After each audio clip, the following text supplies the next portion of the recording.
¿Qué tal, amigo? ¿Cómo están? A ver, ¿en qué pueblo, estado o país aún utilizan el ocote o cómo lo conocen ustedes? Esta es una variedad de leña o ocote que le sacamos a los pinos cuando ya están secos. Cuando ya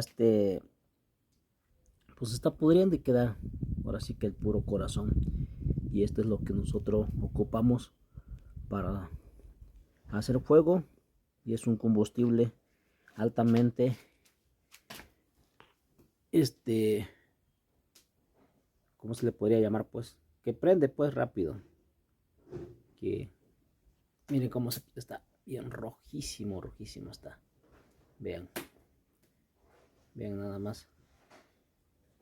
A ver, cuénteme dónde ocupan todavía este material para hacer su fogata.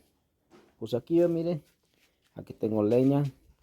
Déjeme comentarles que esta leña son árboles que ya murieron, que ya cumplieron su función. Entonces no sacrificamos árboles vivos, solamente árboles que ya cumplieron su función.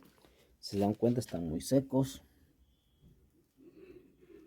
Y acá son pedacera de madera que ocuparon en una obra donde ya esta madera era desperdicio y yo me lo traje para hacer fogata o para cocinar. Aquí por ejemplo estoy cocinando unos ricos y sabrosos elotes.